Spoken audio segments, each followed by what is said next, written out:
here. What's up, everybody? It's your favorite 3 3/4 vehicles are built on Hope's favorite nerd, and today we are looking at the Star Wars Rogue One Rebel U-Wing fighter. So let's go ahead and put it together. Alright, so step one is just putting these bits on, and it looks like to me they are slotted, yes. So it should make sense as to which way they go.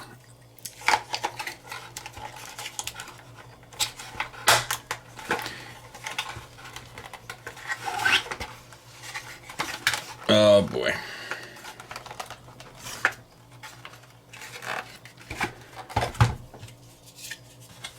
Let's see if this one doesn't go any better.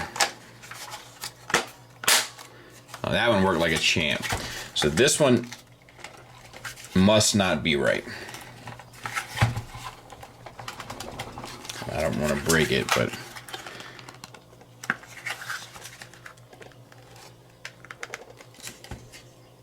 I don't know what's wrong either.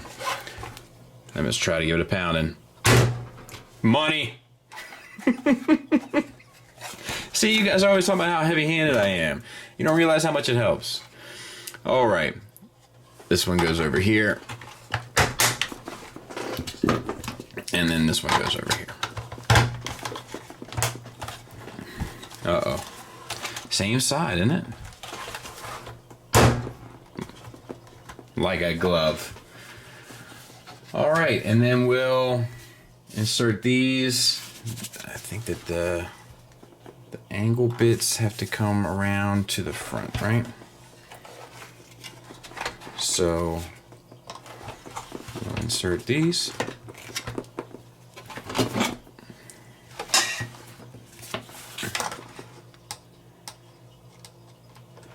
And that's done. While I get this cleaned up, we'll take a look at the figure. So this is Cassian. Obviously he comes with a pistol, and let's see if he holds the pistol. He does, and the pistol has a holster. We'll see how well that works. Not as well. Maybe better than I thought. Let's see. Oh yeah, you just gotta push it. It actually has a little port for the barrel to go in, so that's fine. Let's talk about the figure. So the eye paint is a little wonky. We'll take a look at that real quick. It's hard to see, but one is like definitely off, and it's his right. We have some brown paint that's kind of everywhere also. I tend to give 3 3/4 stuff a little bit more of a pass. Obviously, it's a smaller figure and so on and so forth. 5-point of articulation. I will do a video on that. Enough people were kind of interested. Ball peg for the head. And we have the flesh tone painted on, which isn't done really well. We'll see if I can focus in on that. I don't know if you can see it. It's like the undercolor is kind of popping through. The sculpt is great though. All the wrinkles and stuff, and the jacket is all, the pants, everything is sculpted really well. The paint is kind of hit or miss, and then we have swivels at the arms and swivels at the hips, and that's the end of it. But a fair amount of paint apps. Like for the torso piece here, you have 3 or 4 of those turquoise pieces painted on that silver. For the arms, you have 2, this light brown, and then the hand color. And for the head, you have the browns and blacks, and then for the legs, you have the browns and silvers. So there is a fair amount of paint on a smaller figure. It's just, it's hard to get a 3 3/4 figure that doesn't have the more modern articulation, which is coming back, ladies and gents. I think we all should give a round of applause for that. But I think it's hard to make them look cool. It's very difficult, even with them just standing on the shelf. It's very difficult to make them look kind of natural. So this actually has a number of features as well. Obviously, the cockpit opens up and you can sit him in it and close it down, and you're good to go there. The problem is that the U-Wing was a lot bigger, right? So it didn't really operate that way, which is a bit of a bummer, but I guess it's difficult to keep that sort of stuff in scale. So it has this mechanism here, which you can push down, and I can't even show it in my face, but it brings the wings down, and then you can also use it to retract the wings. And I can tell you, like when I was a kid, that would have been pretty sweet for me.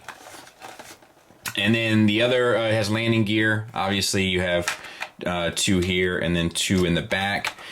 And then it has this piece, which is operated off of this button, which is spring-loaded. You press it one time, it drops the cannon down, and then you press it again, and it fires the Nerf dart. And you get 2 Nerf darts And that's pretty cool. Like, and they're red, you know, because that's the color they use. Like, I dig that kind of stuff. I really do. I think when I first looked at, you know, the TIE Striker, I thought the Nerf thing was going to be goofy, but I totally get it. All right, look. So the minute I found out this thing shoots these Nerf balls, or Nerf darts, whatever you want to call them, the minute I found out I could do that, I did. The thing that popped into my head is the same thing that would pop into any responsible father's head, and that is, how can I shoot my kids in the face with them? So my plan is to call my kids down to the basement and tell them I want to do a skit with them. They'll be very excited. When they get into the basement, I'll come into this room. I'm going to say, hey, come on in. And when they come on in, I'm going to shoot them in the face with this thing and then see how they react. All right, so this is going to be real. Let's see how it goes. All right, come on.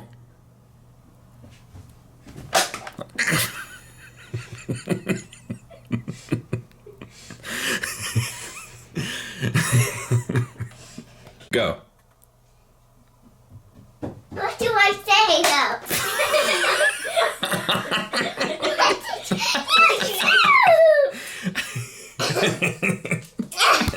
Now let's talk about some of the paint applications. They're all done fairly well. They're a little withered. If the whole thing had a wash, that withering would make more sense, but you know, they just don't do stuff like that anymore. And the same back here with these cannons. The sculpt is cool. There's a lot of line work. There's a lot of panel work. You know, all of the kind of gimmicks that go along with it are done really well. Look, they didn't make these wings solid plastic. Like, there's just like a strip of plastic with this hollow stuff underneath. Sorry, pardon me. I just get annoyed with stuff like that. But yeah, it's not bad. It's pretty cool, actually. Like, the gimmicky stuff makes it cool. The paint job is decent. It just could have been a real knockout if they would have just coated the whole thing. It would have been done. I don't think it would have been that much more expensive. But these things didn't sell very well. As a matter of fact, I picked this up at Target for 20 bucks as well, which to me is worth it. So, yeah, it's well, we'll save it for final thoughts. So, final thoughts wise, you know, for 20 bucks, I think it's definitely worth it. The negatives is that, you know, it's not really quite in scale. The function of the ship doesn't work the same way. You know, like, that's what was cool about the original Millennium Falcon, was like, yeah, you had to put the figures in the cockpit that didn't quite make sense, but you still had that ramp so that you could kind of go through the motions of them going up in there, and then you just had to pretend that they ended up in the cockpit. But this one, like, it doesn't have that drop down stuff in the back. It trades that in for this firing gimmick, which I guess is a big deal for children, which is who this is ultimately for, so I get that. I'm just saying it's a bit of a bummer from a collector standpoint, so it is what it is. I feel like the whole thing could have benefited from a wash. There's a lot of sculpted detail here, and it would have really brought some of that out if they would have just applied that. I don't think it would have been that much of a bigger deal to just, you know, put it through the coat. And of course, the 5POA thing irritates me, but that's a discussion for another day. There are plenty of positives though. Like, all the gimmicks are cool, even the missile launcher thing, which does, you know, detract it from doing what it's supposed to do, but I still find it to be enjoyable. Like, the firing mechanism, the way that the wings work, all that stuff, it's fun. I think toys for this, like, I don't know.